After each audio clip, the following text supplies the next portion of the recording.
ये कहानी है मीडिया की, एक रोमांचक एंशिएंट ग्रीक ट्रेजेडी जो लिखी थी यूरोपाइड्स ने।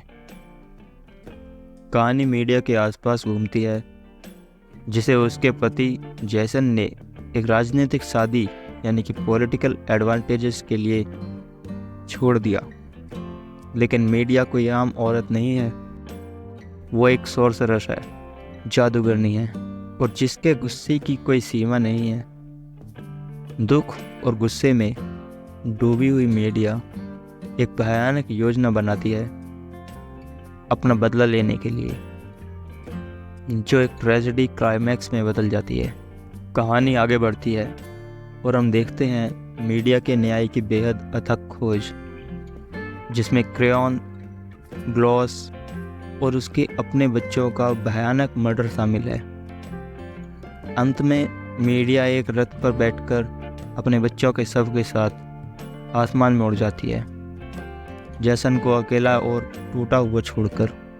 तो कहानी को शुरू से शुरू करते हैं। सबसे पहले इस प्ले के कुछ मेजर और माइनर कैरेक्टर्स को जान लेते हैं। सबसे पहले नाम आता है मीडिया, जो इस प्ले की प्रोटैगनिस्ट है।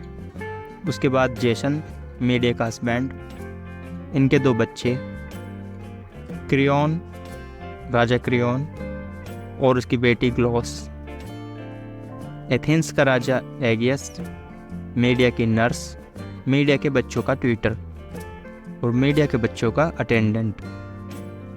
इस प्ले की शुरुआत कुछ इस तरह से होती है कि प्ले के इंट्रोडक्शन में ओइकस के राजकुमार जेसन ने अपनी पत्नी मीडिया को छोड़ दिया और कोरिंथ की एक राजकुमारी से शादी कर लेता है।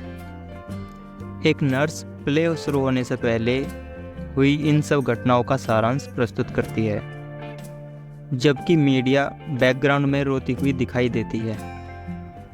कोल्चिस के राजा द्वारा जेसन को एक टास्क दिया जाता है कि वह जाकर गोल्ड फ्लीस को लेकर आए। ये जो गोल्ड फ्लीस नाम की चीज़ है, इसे अभी तक कोई भी लेकर नहीं आया था, इसलिए जेसन को ये टास्क दिया जाता है। जेसन गोल्डन फ्लीस पर कब्जा करने के लिए कुछ लोगों को अपने साथ लेकर रवाना होता है और साथ में राजा की बेटी मीडिया की भी मदद लेता है, क्योंकि मीडिया के पास कुछ जादुई शक्तियाँ होती हैं। इस सफ़र के दौरान मीडिया को जेसन से प्यार हो जाता है। मीडिया ने न केवल अपने परिवार को धोखा देने और हत्या करने में जेसन की मदद की, बल्कि उससे शादी भी की। मीडिया का भाई उन दोनों को रोकने के लिए आता है, तो मीडिया भी उसे अपने रास्ते से हटा देती है, जिस कारण उन दोनों को अभी ये देश छोड़कर जाना पड़ता है। उनके दो बेटे भी होते हैं, लेकिन कोरिंथ के राजा क्रियॉन की बेटी के कारण उन सब लोगों को छोड़कर, मीडिया को और अपने बच्चों को छोड़कर जेसन वहाँ से चला जाता है, क्योंकि किंग क्रियॉन की बेटी ग्लॉस, जो कि एक यंग और ब्यूटीफुल प्रिंसेस थी, उससे जेसन ने शादी कर ली थी। ये सब जानकर कि जेसन ग्लॉस के लिए मीडिया और अपने बच्चों को छोड़कर चला गया है, मीडिया बहुत ही गुस्से में आ जाती है। कोरस, जो कि एक ग्रुप होता है वुमेन्स का, कोरिंथ की महिलाओं का, स्टेज पर आता है और मीडिया को शांत करने की कोशिश करता है, लेकिन मीडिया शांत नहीं होती। कहानी आगे बढ़ती है और राजा क्रेयॉन मीडिया के पास पहुंचते हैं और उसे आदेश देते हैं कि वो अपने बच्चों के साथ ये देश छोड़कर चली जाए, क्योंकि क्रेयॉन को डर है कि मीडिया राजकुमारी ग्लॉस को नुकसान पहुंचा सकती है, क्योंकि जेसन ने मीडिया को ग्लॉस के लिए छोड़ दिया था।